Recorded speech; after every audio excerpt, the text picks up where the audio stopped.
Staking climbing vegetables. In my case, I've got some peas here and I've got some climbing French beans that are getting yay high now and they need something to go up. It's a fairly simple task, but it's one that's worth having a look at because it is possible to go a little bit wrong. I'll show you how I do it and the structures I build, which have stood the test of time. Firstly, you probably see I'm waving around a cane here. I've got a collection of these. They last a few years if you buy decent. These are quite long and fairly strong ones. This particular one's probably about 4 years old. Might go another season. So it's worth getting the best ones that you can. Something else that I find of great use is rubber, sort of rubberized plastic coated wire. I bought this a few years ago and I thought, oh, it's a bit of a gimmick, and I found it's wonderful. I've messed around with bits of string in the past and drilling holes in the cane and putting wire through and tying together that way. But when I discovered this stuff, and there's several different makes, I'm not going to recommend one brand over another, it's absolutely wonderful, and I've never looked back, mainly because the rubber grips the cane quite well, and whatever you fasten with it, well, so you fasten and twist like that, will kind of stay in position. It's absolutely brilliant. You can reuse it like the canes. I generally cut it into short lengths with a pair of wire cutters. And when I've done with the stuff for a season, I put it all in a pot. And as you can see, I've got some from last year here, which I'll be reusing as well. So it can go quite a long way. So canes and the plastic coated wire, I thoroughly recommend. I'll show you how we do it. The beans I've got behind me here, they've been in the ground for about 10 days. I bought them on at home in containers, and I've just started them out here, initially without their canes. You can do the canes first if you want, but I found it's good to cover them up a little bit. In this case, we've had some quite rough weather, and the netting over them has just protected them a little bit from the wind and also from slugs. We've had quite a sluggy year. But they've got to the point now where they'll start pushing against the netting, and they need something to support them. So the netting's coming off, and I'll put the canes in.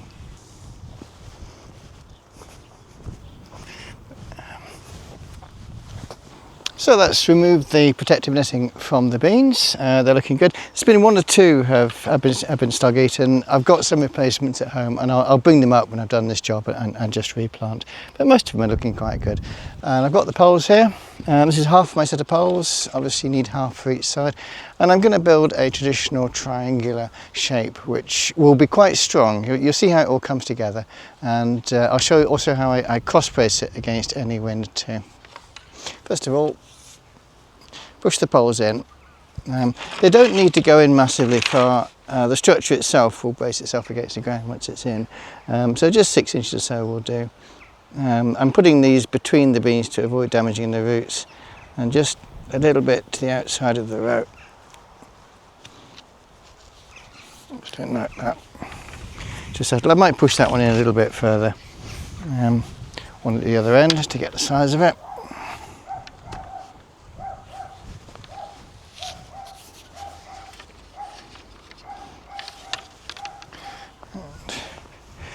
One in the middle.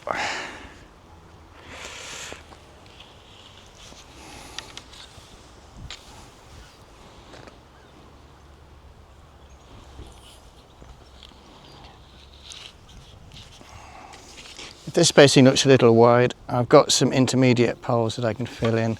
You never have enough poles basically. So just do for the structure of it.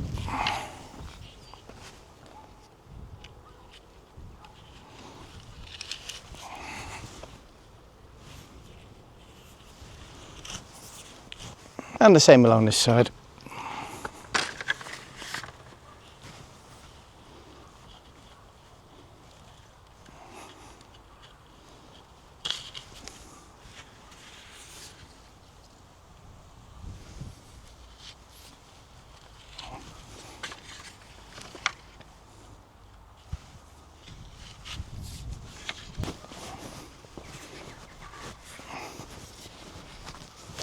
Settling them in a bit further now.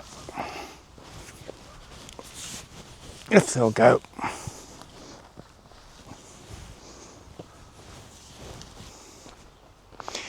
and some long poles to go along the top, brace it together. I'm cutting myself a few lengths of my plastic coated wire just to be getting on with. It's always useful to have a few in your pocket. There you go.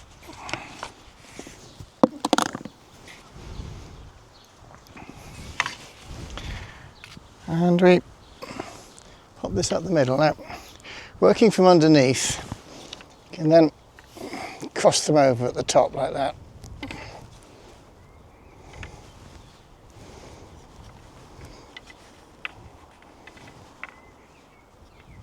We'll start with the one. So I'm putting the wire just over two of the poles there, loop it round once, twist it, that just grips it.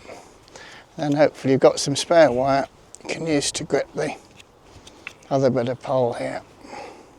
Sometimes you use two on a joint like this. I'm just doing it with one because it's easier to demonstrate.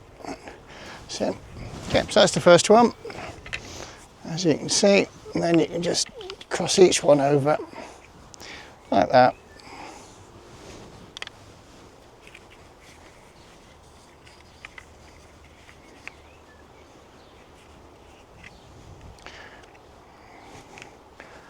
There we go. I'm going to use two bits on this one, it is easier.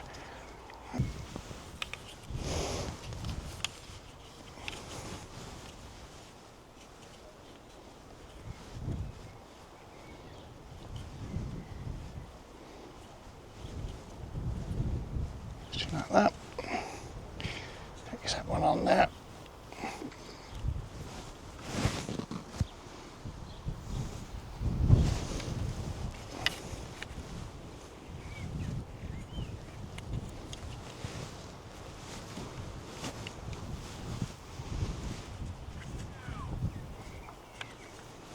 And that's the structure.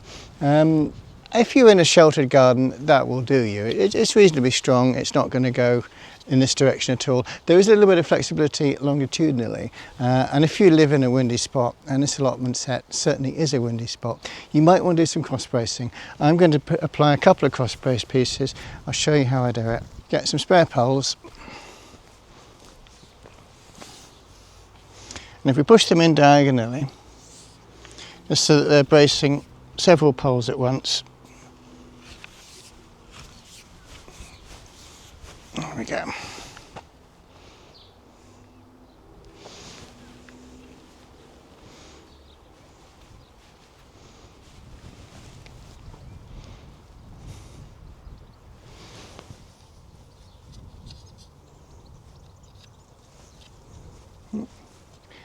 And one for the other side.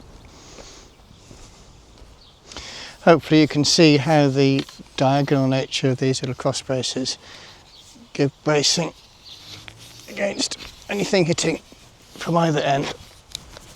I'm just fastening it to a couple of poles here. There we go.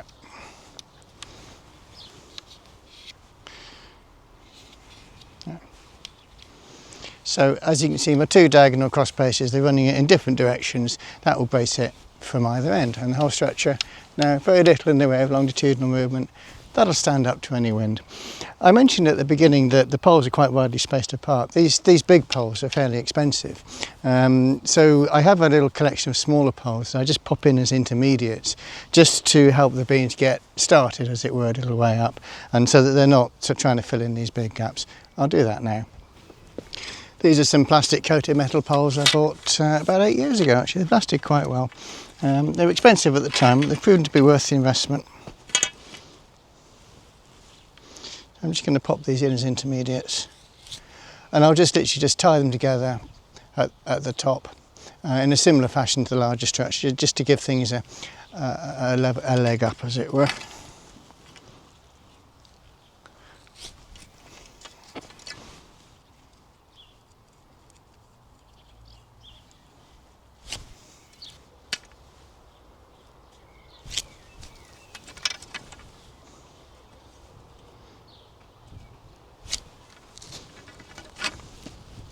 I'm now using my pot of spare plastic ties from last year.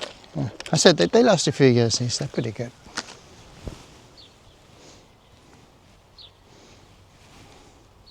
Plastic coated ties, I should have said.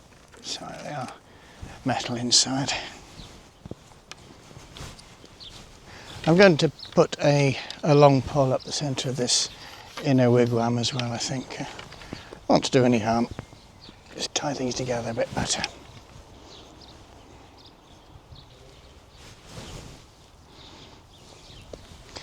And there we go. So that's how you make a traditional climbing bean support. Like I said, it's not really rocket science. It's one of those things, if you've done it once, you know how to do it. But hopefully this has been a useful video, and it's enough to get people started anyway. Because like I said, I made a few mistakes when I was first doing it, and hopefully I'll be able to pass on what I think is the correct way. There's always no one way of doing these things, of course. And some people use hazel staffs, and I've seen one of my allotment neighbours has actually got a permanent metal fence and grows his beans always in the same place. But as long as it's fairly strong in terms of resistance to wind, you've got enough poles that the beans can climb up, and it's got bits and pieces that you can reuse, so you're not throwing away things all the time, then that's a good bean support. A final look at the bean arrangement. It's been a bit cold and windy recently. I'm conscious that I took some protection off the beans. They're probably wondering what's going on. But the frame here is an ideal mount for a little bit of protective fleece. You can probably see I fastened it just in a little wall around the outside. It's just attached to the frame with clothes pegs, and it'll just give them some protection against the elements, because these are French beans. They like it slightly warmer than it is at the moment here in windy and rather cold Cornwall, but that will help them grow up. And in a few weeks' time, as they grow up, I'll take the fleece off, of course, and hopefully we'll have a good crop of beans. And now my peas. I've got a couple of rows of peas here which were under a protective netting just while they were young, to keep the slugs off and keep the worst of weather off. That's come off now. It's time for them to start climbing in the same way as the beans. I've built a slightly different shape structure. It's been built in the same way, as in using the same materials as the bean one, but peas tend to like a box shape enclosure. They're not quite so keen to mix in as beans are, so the shape of this respects the growing pattern of peas. There's another thing with peas, they don't climb so well. Beans will hang on to each other and just about anything, whereas peas need a lot of support. So I've used this plastic pea netting. It's basically squares about yay big, which you can just drape over any sort of frame. So the frame is basically a support for the netting, and the netting supports the peas. How I built it, it's pretty much the same as the previous one. It's a rectangle made of canes pushed into the ground, intermediates and the four corners. I've got some diagonal bracing to brace it against the wind. I've got some cross bracing across the top, and I've also got some sideways one. The triangular bean arrangement there held itself up from side to side. This one won't, it'll squash in all directions. So I've got my diagonal bracing both on the ends and in the centre, and of course running along the long sides as well. So it's braced diagonally in all directions. Once the frame was put up, I pulled the netting over the top and tied it on with a few of these metal and plastic ties as well. And that's basically the shape of it. And the peas will now grow up. Hopefully they'll attach to the netting. They tend to flop around a little bit in the early stages, but they come up and they form a big block. And they'll fill this shape out, come out through the top as well a little bit. And this will be a very good support for peas. The other way, which I've done as well, of course, of supporting peas, as we probably all have, is pea sticks. If you've got some prunings and you haven't got the time or the canes to make an arrangement like this, and the prunings as in sticks from a hedge or a small tree up to about 6 foot long, you can just push them into the ground around the peas, tie them together a little bit if they're looking a bit floppy, and the peas will grow up the sticks quite happily. Another arrangement you can make is to mix and match as well. I haven't done it yet, but if I trim my hedge at home, I might bring up some sticks and stick them in the middle of this arrangement, just to help the peas again grow a little bit in the early days, because they don't climb quite so readily as the beans. But however you do it, I mean, there's no hard and fast way with supporting peas, same as there is with beans. Just make sure they've got something to grab on, and whatever they're going to climb up isn't going to fall over if the wind comes.